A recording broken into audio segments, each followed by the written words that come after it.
আসসালামু আলাইকুম। I news বাংলার আন্তর্জাতিক সংবাদে স্বাগতম। ট্রাম্প অধ্যায় শেষ, হোয়াইট হাউসে জো বাইডেন। মিত্রদের সঙ্গে ইরান নিয়ে আলোচনা করবেন জো বাইডেন। সর্বপ্রথম ট্রুডোকে ফোন করলেন বাইডেন। বাইডেন প্রশাসনের সঙ্গে ঘনিষ্ঠ সহযোগিতা করতে ইউরোপীয় ইউনিয়নের প্রতি বোরেলের আহ্বান। মুসলিম দেশগুলোর বিরুদ্ধে নিষেধাজ্ঞা উঠিয়ে নিলেন বাইডেন। মার্কিন নতুন পররাষ্ট্রমন্ত্রীর মন্তব্যে এবার ক্ষুব্ধ ফিলিস্তিন। চীনের মার্কিন দূতাবাসের অ্যাকাউন্ট বন্ধ করে দিল টুইটার। এবং প্যারিস জলবায়ু চুক্তিতে ফিরল যুক্তরাষ্ট্র। আপডেট আন্তর্জাতিক সংবাদ পেতে চ্যানেলটি সাবস্ক্রাইব করে বেল আইকনে ক্লিক করুন। আমাদের ভিডিওতে লাইক দিয়ে আপনার মতামত জানান। শ্বেতপ্রাসাদের ডোনাল্ড ট্রাম্পের অধ্যায় যেখানে শেষ, সেখান থেকেই শুরু হলো জো বাইডেনের। বুধবার সকালে যে হোয়াইট হাউস ছেড়ে সুদূর ফ্লোরিডায় পাড়ি জমিয়েছেন সদ্য সাবেক হওয়া প্রেসিডেন্ট ট্রাম্প, দুপুর গড়াতেই সেই বাড়িকেই স্থায়ী ঠিকানা বানালেন জো বাইডেন। বিদায়বেলায় ট্রাম্পের পাশে ছিলেন স্ত্রী মেলানিয়া। বাইডেনও তার নতুন ঠিকানায় প্রবেশ করেছেন জীবনসঙ্গীর হাত ধরে। স্থানীয় বুধবার সময় বেলা 11টার পর ক্যাপিটাল ভবনে বাইডেনকে শপথ বাক্য পাঠ করান দেশটির প্রধান বিচারপতি জন রবার্টস। তার আগে শপথ নেন যুক্তরাষ্ট্রের ইতিহাসে প্রথম নারী ভাইস প্রেসিডেন্ট কমলা হ্যারিস। পূর্ব নির্ধারিত সময়ে পরিবারের সদস্যদের সঙ্গে অনুষ্ঠানস্থলে হাজির হয়েছিলেন তারা। অনুষ্ঠানে আরও যোগ দিয়েছেন সাবেক মার্কিন president Barack Obama, Bill Clinton, George W Bush, Trump প্রশাসনের ভাইস প্রেসিডেন্ট মাইক পেন্স, সিনেটের রিপাবলিকান নেতা মিচ ম্যাকনেল প্রমুখ। একে তো করোনা ভাইরাস মহামারী, তার উপর 2 সপ্তাহ আগে পার্লামেন্ট ভবনে ট্রাম্প সমর্থকদের তাণ্ডবের জেরে এবছর একেবারেই সীমিত রাখা হয়েছে আয়োজন। ছিল নজিরবিহীন নিরাপত্তা। অনুষ্ঠানের শুরুতেই বক্তব্য রাখেন ডেমোক্র্যাট সিনেটর অ্যামি ক্লোবেচার। এরপর আসেন রিপাবলিকান সিনেটর রয় ব্লান্ট। তাদের দুজনের মুখেই ছিল গণতন্ত্র রক্ষায় ঐক্য বজায় রাখার আহ্বান। এরপর যুক্তরাষ্ট্রের জাতীয় সঙ্গীত পরিবেশন করেন পপ তারকা লেডি গাগা। 2টি ভাষায় দেশের গান গেয়েছেন জেনিফার লোপেজ। এর একটু পরে আসে সেই মহেন্দ্রক্ষণ। যুক্তরাষ্ট্রের 46তম প্রেসিডেন্ট হিসেবে শপথ নেন জো বাইডেন। অবশ্য তার আগেই শপথ বাক্য পাঠ করানো হয় ভাইস প্রেসিডেন্ট হ্যারিসকে। ক্ষমতা গ্রহণের পর অভিষেক ভাষণে সবাইকে ঐক্যবদ্ধ থাকার আহ্বান জানিয়েছেন জো বাইডেন। তিনি বলেন, এটা আমেরিকার দিন, এটা গণতন্ত্রের দিন। আজ কোনো প্রার্থীর বিজয় নয়, আমরা একটি কারণ উদযাপন করব। কারণটি গণতন্ত্র। মানুষের প্রার্থনা কবুল হয়েছে, মানুষের ইচ্ছার মান রাখা হয়েছে। ক্যাপিটালের অনুষ্ঠান শেষে মার্কিন প্রেসিডেন্টের বিশেষ লিমুজিনে চড়ে হোয়াইট হাউসের পথে রওনা দেন প্রেসিডেন্ট জো বাইডেন এবং ফার্স্ট লেডি জিল বাইডেন। যুক্তরাষ্ট্রের 46তম প্রেসিডেন্টের প্রতীক হিসেবে গাড়িটির নম্বর প্লেটেও লেখা হয়েছে 46। কূটনৈতিকভাবে ইরানের উপর পারমাণবিক বাধ্যবাধকতা আরও জোরদার এবং দীর্ঘায়িত করতে যাচ্ছে যুক্তরাষ্ট্রের প্রেসিডেন্ট জো বাইডেনের প্রশাসন। বিদেশি প্রতিপক্ষ এবং মিত্রদের সঙ্গে আলাপে এই ইস্যুটি থাকবে বলে জানিয়েছেন হোয়াইট হাউসের নতুন প্রেস সচিব জেন সাকি। বাইডেন বলেছেন, তেহরান যদি 2015 সালের চুক্তি কঠোরভাবে মেনে চলে, তবে ওয়াশিংটনও তাই করবে। বার্তা সংস্থা রয়টার্স এবং এএফপি এমন খবর দিয়েছে। চুক্তিতে অর্থনৈতিক নিষেধাজ্ঞা থেকে রেহাইয়ের বিনিময়ে ইরানের পারমাণবিক কর্মসূচির হ্রাস টেনে ধরার কথা রয়েছে। নিজের প্রথম প্রেস ব্রিফিংয়ে জেন সাকি বলেন, প্রেসিডেন্ট স্পষ্ট করে দিয়েছেন যে কূটনৈতিক প্রক্রিয়ার মাধ্যমে ইরানের পারমাণবিক বাধ্যবাধকতা জোরদার এবং দীর্ঘায়িতকরণের পাশাপাশি অন্যান্য উদ্বেগজনক ইস্যু সুরাহা করা হবে। এই প্রক্রিয়া এগিয়ে নিতে ইরানকে অবশ্যই চুক্তির অধীন পারমাণবিক বাধ্যবাধকতা মেনে চলতে হবে। আমরা প্রত্যাশা করছি অংশীদার এবং মিত্রদের সঙ্গে তার কিছু আগাম কথাবার্তা হবে। এতে নিশ্চিতভাবে পূর্বাভাস দেওয়া যায় যে ইরান ইস্যু আলোচনার জায়গা পাবে। 2018 সালে ইরানের সঙ্গে বিশ্ব শক্তিগুলোর পারমাণবিক চুক্তি থেকে সরে আসার ঘোষণা দেন সাবেক মার্কিন প্রেসিডেন্ট ডোনাল্ড ট্রাম্প। এরপর দেশটির বিরুদ্ধে দফায় দফায় অর্থনৈতিক নিষেধাজ্ঞা আরোপ করেছেন তিনি। এদিকে ডোনাল্ড ট্রাম্পকে নিপীড়ক শাসক আখ্যায়িত করে হোয়াইট হাউস থেকে তার প্রস্থানকে স্বাগত জানিয়েছে ইরানের প্রেসিডেন্ট হাসান রুহানি। তিনি বলেন, ঐতিহাসিক পারমাণবিক চুক্তিতে ফিরে যাওয়ার ক্ষেত্রে বল এখন আমেরিকার কোর্টে। ইরানের বিরুদ্ধে নিষেধাজ্ঞা উঠিয়ে নিতে হবে যুক্তরাষ্ট্রকে। বিদেশি নেতৃবৃন্দের মধ্যে সবার আগে কানাডার প্রধানমন্ত্রী জাস্টিন ট্রুডোকে ফোন করবেন যুক্তরাষ্ট্রের সদ্য দায়িত্ব গ্রহণকারী প্রেসিডেন্ট জো বাইডেন। কানাডা এবং যুক্তরাষ্ট্রের মধ্যকার বিতর্কিত কিস্টোন পাইপলাইনের বিষয়ে কথা বলতে তিনি ট্রুডোকে ফোন করবেন বলে জানিয়েছেন হোয়াইট হাউসের মুখপাত্র জেন সাকি।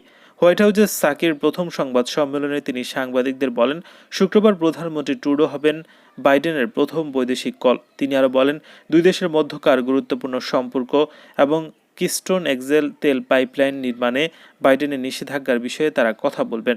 বাইডেন অফিসে দায়িত্ব নেওয়ার পরপরই যে সিদ্ধান্তগুলো নিয়েছেন তার মধ্যে অন্যতম হল কানাডা এবং যুক্তরাষ্ট্রের এই বিতর্কিত পাইপলাইন নির্মাণ বন্ধের সিদ্ধান্ত। জাস্টিন ট্রুডো বাইডেনের এই পদক্ষেপকে হতাশাজনক বলে মন্তব্য করেছেন। এক বিবৃতিতে ট্রুডো বলেছেন, জলবায়ু পরিবর্তন মোকাবিলায় আমরা প্রেসিডেন্টের প্রতিশ্রুতিকে যেমন স্বাগত জানাই, তেমনি প্রেসিডেন্টের সিদ্ধান্তে আমরা হতাশ।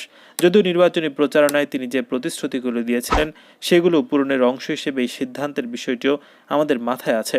দূষণ কমাতে, জলবায়ু পরিবর্তন মোকাবিলায়, কোভিড-19 মোকাবিলা, মধ্যবিত্তদের জন্য চাকরি তৈরি এবং টেকসই অর্থনৈতিক পুনর্গঠনে আমি প্রেসিডেন্ট বাইডেনের সঙ্গে কাজ করব বলেছেন ট্রুডো। বাইডেনের আদেশের পর পাইপলাইন নির্মাণকারী প্রতিষ্ঠান টিসি এনার্জি বুধবার তাদের চলমান নির্মাণ কাজ বুধবারই বন্ধ করে দেয়। এর ফলে কয়েক হাজার মানুষ তাদের চাকরি হারাবেন বলে জানা যায়। কানাডা 2010 সালে কিস্টোন এক্সেল পাইপলাইন নির্মাণ প্রকল্পের অনুমোদন দিয়েছিল। পরিবেশগত ঝুঁকির কারণে সাবেক মার্কিন প্রেসিডেন্ট বারাক ওবামা 2015 সালে এই প্রকল্পে নিষেধাজ্ঞা আরোপ করে। তবে 2017 সালে ডোনাল্ড ট্রাম্প আবার সেই নিষেধাজ্ঞা তুলে দেন। মার্কিন প্রেসিডেন্ট জো বাইডেনের নেতৃত্বাধীন নতুন প্রশাসনের সঙ্গে ইউরোপীয় ইউনিয়নের সঙ্গে ঘনিষ্ঠ সহযোগিতা প্রতিষ্ঠার আহ্বান জানিয়েছেন জোটের পররাষ্ট্রনীতি বিষয়ক প্রধান জোসেফ বোরেল। তিনি যে 3টি খাতে আমেরিকার সঙ্গে সহযোগিতার কথা বলেছেন তার মধ্যে ইরানের পরমাণু ইস্যু রয়েছে। বোরেল বলেছেন, ডোনাল্ড ট্রাম্পের টুইটার শাসন অবসানের পর এখন আমেরিকার সঙ্গে সহযোগিতা জোরদার করা দরকার। ইউরোপীয় ইউনিয়নের পার্লামেন্ট দেয়া বক্তৃতায় বোরেল আশা প্রকাশ করেছেন যে ট্রাম্প প্রশাসনের সময় যে একাধিপত্যবাদী নীতি প্রতিষ্ঠা করা হয়েছিল জো বাইডেনের আমলে তার অবসান ঘটবে এবং ইউরোপীয় ইউনিয়নের সঙ্গে ঘনিষ্ঠ সম্পর্ক বজায় রাখবে আমেরিকা। জোসেফ বোরেল আশা করেছেন ইরানের সঙ্গে পরমাণু ইস্যু ছাড়াও জলবায়ু পরিবর্তন এবং বড় প্রযুক্তিগত প্ল্যাটফর্মের বিষয়ে আমেরিকা ইউরোপীয় ইউনিয়নের সঙ্গে ঘনিষ্ঠ সহযোগিতা প্রতিষ্ঠা করবে।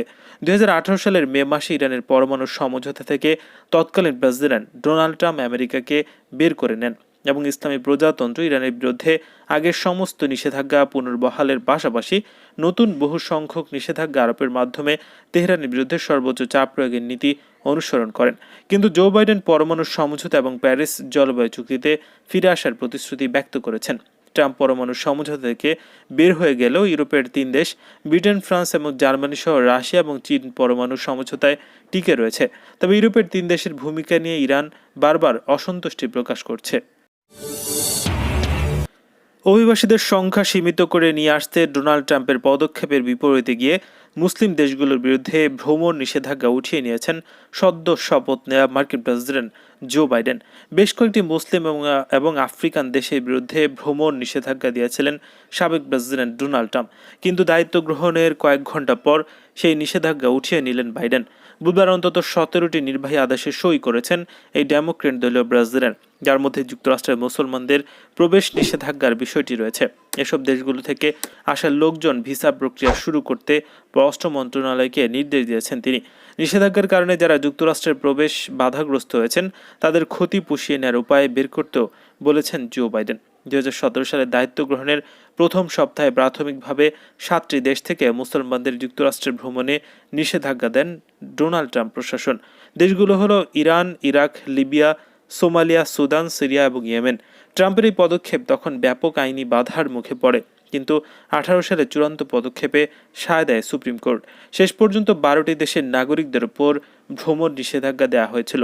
দেশগুলো হলো Iran, Libya, Syria, Yemen, Somalia, Nigeria, Myanmar, Eritrea, Kyrgyzstan, Sudan, Tanzania এবং উত্তর কোরিয়া।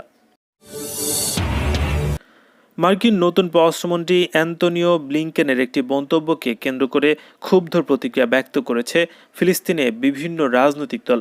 অ্যান্তনিও ব্লিংকেন বলেছেন তিনি পবিত্র আল কুদস বা জেরুজালেম শহরকে ইহুদিবাদী ইসরায়েলের রাজধানী মনে করেন। মঙ্গলবার সিনেটের এক শুনানিতে তাকে জিজ্ঞেস করা হয় তিনি জেরুজালেম শহরকে ইসরায়েলের রাজধানী মনে করেন কিনা এবং ট্রাম্পের বিদায়ের পর জেরুজালেম শহরেই মার্কিন দূতাবাস শাখা হবে কিনা। জবাবে ব্লিংকেন দুইবারই হ্যাঁ বলেছেন।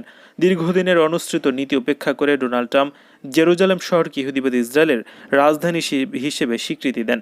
তেল আবিব থেকে মার্কিন দূতাবাস জেরুজালেম শহরে স্থানান্তর করেন। ট্রাম্পের বিদায়ের পর সেই ধারা অব্যাহত থাকবে কিনা তা নিয়ে নানা প্রশ্ন ছিল। সেই প্রশ্নের অবসান ঘটালেন ব্লিংকেন। তার এই ঘোষণার পর গাজাভিত্তিক ইসলামী প্রতিরোধ আন্দোলন হামাস বলেছে আন্তর্জাতিক যে সমস্ত আইন এবং প্রস্তাবনার মাধ্যমে জেরুজালেম শহরকে ইহুদিবাদী ইসরায়েলের হাতে দখল হয়ে যাওয়া শহর হিসেবে উল্লেখ করা হয়েছে, ব্লিংকেনের বক্তব্য তার সাথে সম্পূর্ণভাবে সাংঘর্ষিক। হামাসের মুখপাত্র হাজেম কাসেম বলেছেন এটি সমস্ত আরব জাতির জন্য আরেকটি প্রকাশ্য অপমান। গাজাভিত্তিক ইসলামী জিহাদ আন্দোলন বলছে যেসব দেশ বাইডেন প্রশাসনের কাছে নতুন কিছু প্রত্যাশা করছিল, এই বক্তব্যের মধ্য দিয়ে মার্কিন প্রশাসন তাদের মুখে থাপ্পড় মেরেছে। সংগঠনটির মুখপাত্র দাউদ শিহাব বলেন ব্লিংকেনের এই বক্তব্যের মধ্য দিয়ে আবার পরিষ্কার হলো যে তারা দখলদার ইহুদিবাদী ইসরায়েল সরকারকে সমর্থন করছে এবং তাদের নেতৃত্বে কোনো পরিবর্তন আসবে না। চীনে অবস্থিত মার্কিন দূতাবাসের অ্যাকাউন্ট বন্ধ করে দিয়েছে টুইটার কর্তৃপক্ষ। জিনজিয়াং প্রদেশের উইঘুর মুসলিমদের প্রতি চীনের নীতিকে সমর্থন করে দূতাবাস একটি পোস্ট দেয় টুইটার এই পদক্ষেপ নিয়েছে। এ মাসে দূতাবাস একটি টুইট করে যেখানে চীনের রাষ্ট্রীয় মালিকানাধীন পত্রিকা চায়না ডেইলির বরাত দিয়ে বলা হয় উইঘুরের নারীরা এখন আর শিশু তৈরির যন্ত্র নয়। টুইটার কর্তৃপক্ষ টুইটটি মুছে দিয়ে সেখানে এটি আর পাওয়া যাচ্ছে না উল্লেখ করে একটি লেবেল সেটে দিয়েছে। বিদায় নেওয়ার কয়েক ঘন্টা আগে ট্রাম্প প্রশাসন চীনের বিরুদ্ধে অভিযোগ এনেছে যে জিনজিয়াংয়ে গণহত্যা চালাচ্ছে চীন। এই দাবির পরদিনে চীনের মার্কিন দূতাবাসের বিরুদ্ধে এই পদক্ষেপ নিল টুইটার। নতুন প্রেসিডেন্ট জো বাইডেনের প্রশাসনও ট্রাম্প প্রশাসনের এই দাবির পক্ষে সমর্থন জানিয়েছে। তবে টুইটারের এই নিষেধাজ্ঞার প্রসঙ্গে তাৎক্ষণিকভাবে কোনো প্রতিক্রিয়া জানায়নি মার্কিন সরকারের নতুন প্রশাসন। এদিকে ওয়াশিংটন অবস্থিত চীনা দূতাবাসও টুইটারের এই পদক্ষেপের ব্যাপারে এখনও কোনো মন্তব্য করেনি। প্যারিস জলবায়ু চুক্তিতে ফিরে যাওয়া সহ বেশ কিছু নির্বাহী আদেশ সইয়ের মধ্য দিয়ে বুধবার নিজের প্রশাসনিক কার্যক্রম শুরু করে দিয়েছেন মার্কিন প্রেসিডেন্ট জো বাইডেন।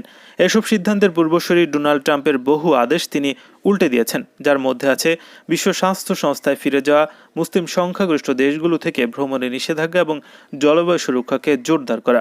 করোনা মহামারীর বিরুদ্ধে লড়াইকে জোরদার করতেও পদক্ষেপ নিয়েছেন তিনি। প্যারিস জলবায়ু চুক্তিতে যুক্তরাষ্ট্রের ফিরে যাওয়ার সিদ্ধান্তে স্বাগত জানিয়েছেন জাতিসংঘের মহাসচিব অ্যান্তনিও গুতেরেস। বৈশ্বিক উষ্ণতার বিরুদ্ধে লড়াইয়ে একটি উচ্চাকাঙ্ক্ষী পরিকল্পনা গ্রহণে জো বাইডেনের প্রতি আহ্বান জানিয়েছেন তিনি। এক বিবৃতিতে গুতেরেস বলেন প্যারিস জলবায়ু চুক্তিতে ফিরে আসতে এবং জলবায়ু সংকটের বিরুদ্ধে লড়াইয়ে উচ্চাকাঙ্ক্ষী পদক্ষেপ নিতে মানুষ, ব্যবসা, রাষ্ট্র, শহর এবং সরকারগুলোর ক্রমবর্ধমান জোটে যুক্ত হতে মার্কিন প্রেসিডেন্ট জো বাইডেনের সিদ্ধান্তকে আমি স্বাগত জানাচ্ছি। তিনি বলেন কার্বন নির্গমন কমিয়ে আনতে বৈশ্বিক চেষ্টা বৃদ্ধিতে আমরা মার্কিন নেতৃত্বের দিকে তাকিয়ে আছি।